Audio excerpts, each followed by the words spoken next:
নমস্কার, আমার politics topic চ্যানেলে আপনাদের সবাইকে স্বাগত।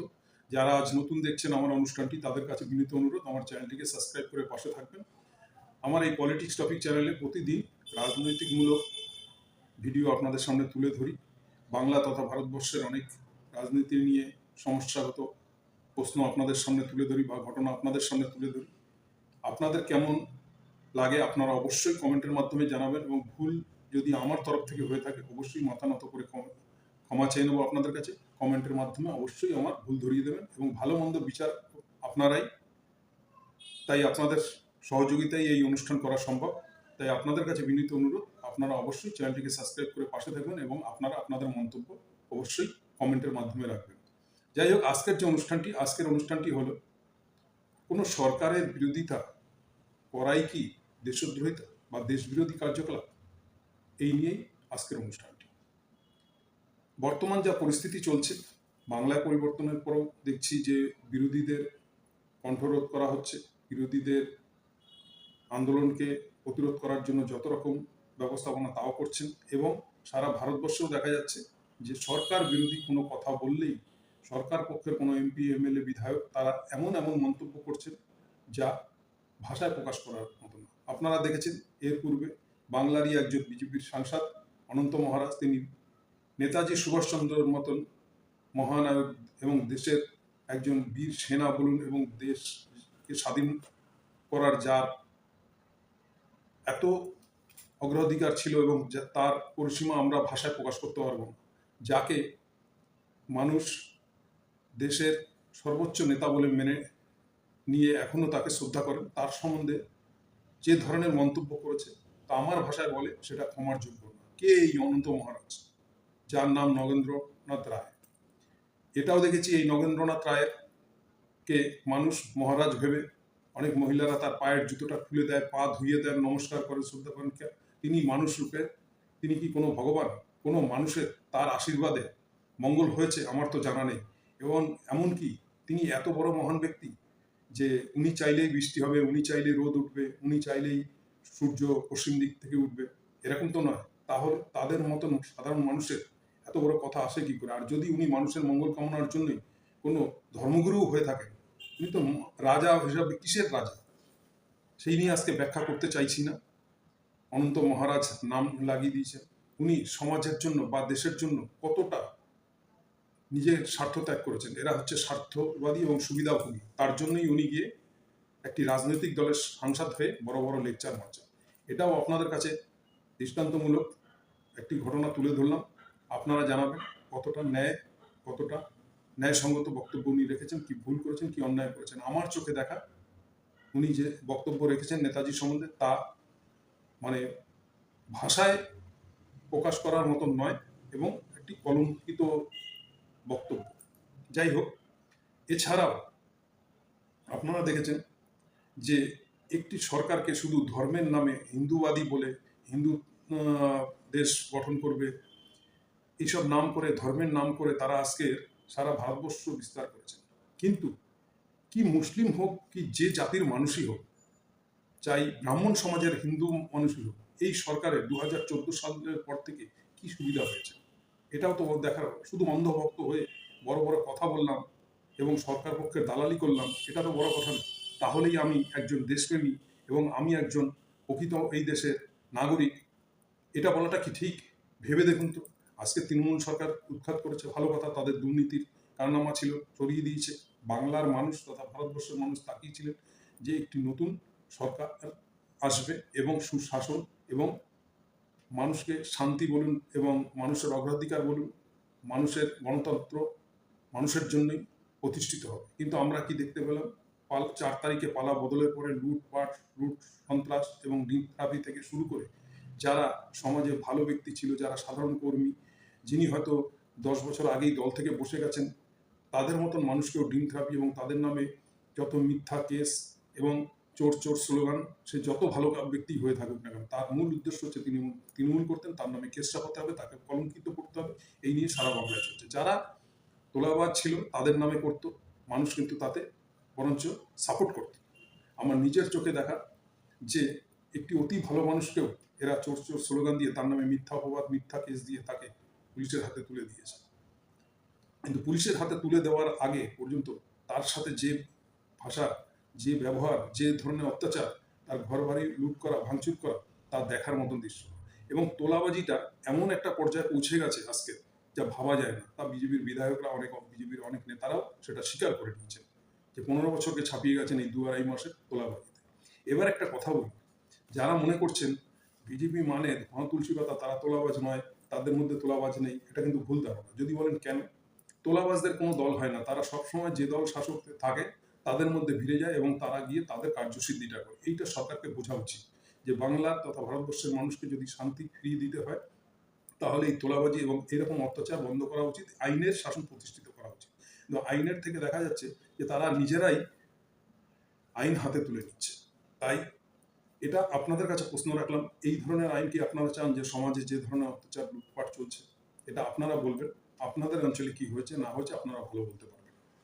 এবং দ্বিতীয়ত কথা, আজকে যারা হিন্দুবাদী বা হিন্দুদের রক্ষক বা গোরক্ষক বলে নিজেদের পরিচিত করে একটি মানুষের মানসিকতা ডাইভার্ট করছেন এবং হিন্দু দরদি সাজছেন, তাদের কাছে আমার একটা প্রশ্ন, যারা বলছেন গরু হত্যা করা যাবে না, মানে গো হত্যা করা যাবে না, এবং কুরবানিতে গো হত্যা করা যাবে না, একটি মুসলমানদের ধর্মীয় একটি জাতির যেহেতু ধর্মীয় অনুষ্ঠান, সেখানেও গো হত্যা করা যাবে না, কুরবানি দেওয়া যাবে না, অথচ আমাদের দেশের প্রধানমন্ত্রী নিউজিল্যান্ড বা অন্য দেশে যখন যাচ্ছেন, তিনি সেখানে গিয়ে বক্তব্য দিচ্ছেন যে গোমাংস রপ্তানিতে ভারত এখন দ্বিতীয় স্থানে আছে, আর কিছুদিনের মধ্যে 1 নম্বরে পৌঁছে যাবে। তার মানে কি হচ্ছে, ভারত সরকারের সহযোগিতায় আজকের গোমাংস এক্সপোর্টে 1 নম্বর হচ্ছে। আচ্ছা, তখন আপনারা বুকে হাত দিয়ে বলুন তো, এইটা যদি অন্য কোনো সরকার বা কালকের যদি কংগ্রেস সরকার গঠিত হয় বা অন্য কোনো দলের সরকার গঠিত হয়, তারা যদি শাসন করে, তখন এই গোরক্ষা কমিটি বলুন, চাই বিজেপির কোনো সমর্থক বলুন, নেতা নেত্রীরা বলুন, বা অন্ধভক্তরাই বলুন, আপনারা মেনে নেবেন তো? আপনারা বলবেন তো যে হ্যাঁ, আমার দেশ উন্নতির পথে যাচ্ছে? তখন বলবেন না তো যে গোহত্যা হচ্ছে? আরে সত্যটা সত্য বলা শিখুন, না হলে দেশের পরিস্থিতি একদিন এমন জায়গায় পৌঁছবে, এখনই যা পরিস্থিতি পৌঁছেছে কেউ কাউর কন্ট্রোলে নেই। একই দলের কর্মীরা যে ধরনের কার্যকলাপ করছেন, উচ্চ নেতৃত্বের কোনো কন্ট্রোলে নেই, স্বীকার করছেন অনেক ক্ষেত্রে। আমি যদি ভুল বলে থাকি সেটাও আপনারা বলবেন এবং আপনারা একটু মিলিয়ে নেবেন আমি যেগুলো বলি।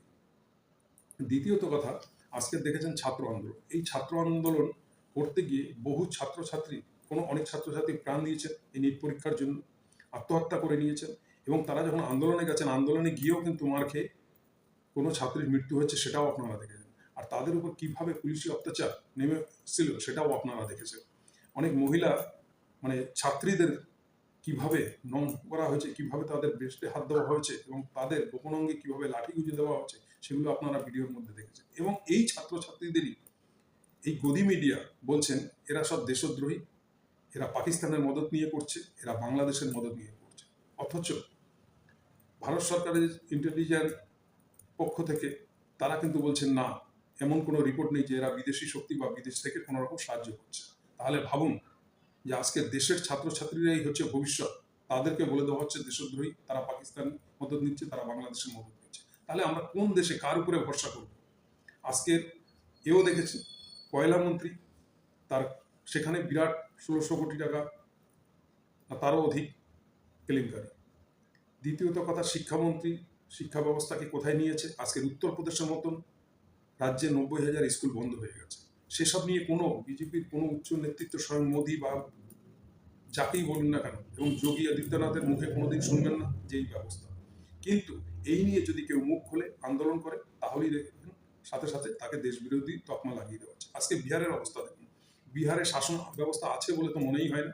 আজকে এখানে ডিম থেরাপি করে অনেকে আনন্দ পাচ্ছেন, বিহারে তো আর তৃণমূল কংগ্রেস নেই, কিন্তু সেখানে কিন্তু রানিং বিধায়ক, রানিং সরকারের এমএলএদের ধরে ছাত্ররা তাড়া করছে, মারধর করছে।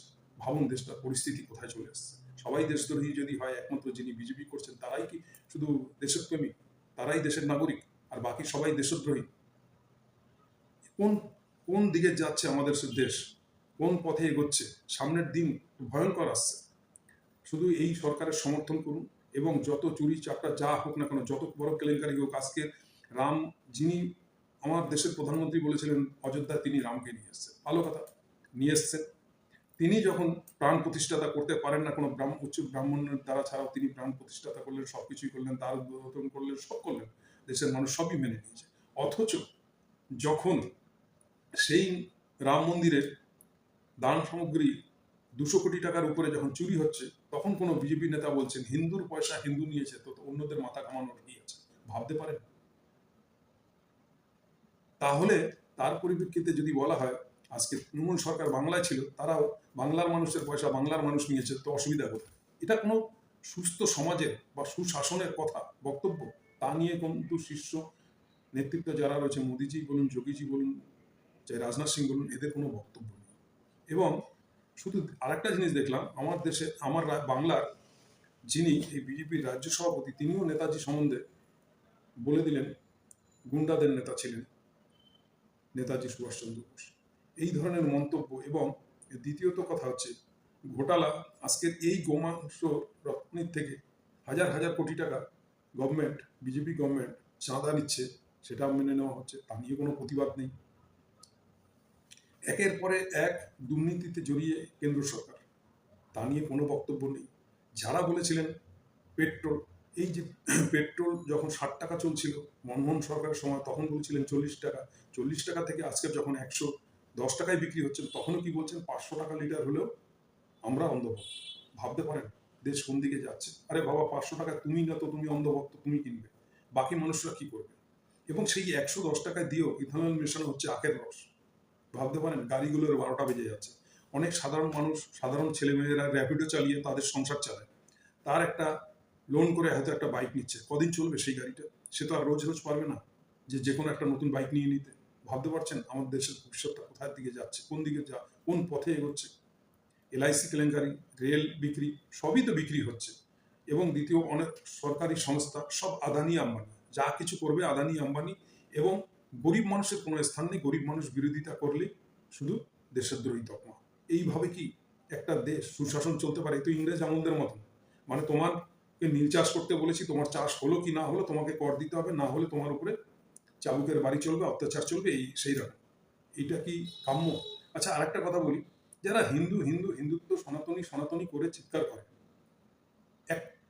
একটা কথা আমি জানতে চাই যে এই সনাতনীদের জন্য কি সুলভ করেছে? দ্রব্যমূল্য, না স্বর্ণের দাম আজকে, না তাদের ক্ষেত্রে আলাদা কিছু দান সামগ্রী সরকারের পক্ষ থেকে, না তাদের চাকরিতে সংরক্ষণ আলাদা করে, না কি? আজকে সনাতনী সনাতনী করে এটাও দেখতে পেলাম আমরা, বাঁকুড়াতে বাউরি সম্প্রদায়ের মহিলারা কোনো মন্দিরে ঢুকতে পারছে না, কেন? ছোট জাত। এই সনাতনী বলে 14টা জাতে বিভক্ত করা, জাতিভেদ করা, একমাত্র এই বিজেপি সরকারটার মধ্যেই দেখতে পাচ্ছি। এবং যত বড় বড় কেলেঙ্কারি, হাজার হাজার কোটি টাকার কেলেঙ্কারি, সব আজকে বিজেপি গভর্নমেন্টের। তা নিয়ে যখন মোদিজির কোনো বক্তব্য নেই, এবং যখনই কোনো দুরবস্থা চলে তখন মোদিজি বিদেশ ভ্রমণ। এই বিদেশ ভ্রমণে কোটি কোটি টাকা ব্যয়। আর একটা কথা বলি, 5 লক্ষ কোটি টাকা যখন 1947 সালের পর থেকে 2014 সাল পর্যন্ত ঋণী ছিল ভারত সরকার, সেখান থেকে 2 লক্ষ কোটি টাকা ছাড়িয়ে গেছেন মোদিজির আমলের ঋণ। এটা নিয়েও যদি বলতে যায় আজকের, তাহলে সাথে সাথে তাকে দেশদ্রোহী, দেশবিরোধী তকমা লাগিয়ে দেওয়া হচ্ছে। কিন্তু এত টাকা ঋণগ্রস্তি, প্রত্যেকটা মানুষ জন্ম নেওয়ার সাথে সাথে, প্রত্যেকটা শিশু জন্ম নেওয়ার সাথে সাথে দেশের মানুষের মাথার উপরে আজকে 90,000 টাকার ঋণ দাঁড় করিয়ে দিয়েছে ভারত সরকার। সে নিয়ে কোনো রকম আলোচনা নেই, কোনো রকম সেটাকে কি করে কমাবে, বা কি সুপ্রতিষ্ঠান এবং কোন শিল্প এনেছেন, কোন চাকরি এনেছেন, কোন শিক্ষায় নতুন কিছু দিগান্ত সৃষ্টি করেছে, কোনো কিছু আখ্যা নেই। শিক্ষা তো জলাঞ্জলি দিয়ে ফেলেছেন, শিল্প জলাঞ্জলি দিয়ে ফেলেছেন, এবং ঋণের বোঝা এত চাপিয়ে দিয়েছেন বলার মতন না। এবং প্রত্যেকটি সরকারি দপ্তরের বড় বড় মিনিস্টাররা আজকে দুর্নীতিগ্রস্ত, সেই নিয়ে কোনো আলাপ আলোচনা নেই। শুধু কোনো রাজ্যে যখন ইলেকশন আসে, সেই রাজ্যে গিয়ে দেশের পয়লা নাম্বার রাজ্য বানিয়ে দেবো অমিত শাহর মুখেও, এবং সুশাসন নিয়ে আসবো, এবং একদম স্বর্গরাজ্য করে সাজিয়ে দেবো। প্রত্যেকটা রাজ্যে একই ডায়লগ, এবং দেশের 1 নম্বর রাজ্য বানাবে। 1 নম্বর রাজ্য বানাতে বানাতে সব রাজ্যগুলো দখল করে নিয়েছে, এবং রাজ্যগুলোর বেহাল অবস্থা হয়ে গেছে। দ্বিতীয় কথা, একটা কথা বলি, আজকের বাঙালির বসবাস সেই ত্রিপুরাতে আজকে দীর্ঘদিন ধরে সরকার চলছে, বিজেপি গভর্নমেন্ট। দেখুন গিয়ে সেখানকার রাস্তাঘাটের অবস্থা, আগরতলায় কোমর সমান জল জমে রয়েছে। আসামে যে এই অমিত শাহ বলেছিলেন যে আসামে দায়িত্বভার আমাদেরকে দিন, আসামে বিজেপি সরকার তৈরি করুন, 5 সালে এমন সরকার তৈরি করব যে এখানে বন্যা কবলিত হবে না। আজকে আসামের অবস্থা জানেন? আসামে কত মানুষ মারা গেছে বন্যায়, ঘর বাড়ি কত লক্ষ মানুষ গৃহ ছাড়া, সব তছনছ হয়ে গেছে। তা নিয়ে কোনো মিডিয়া দেখাচ্ছে না, কারণ গদি মিডিয়া দেখাবে না।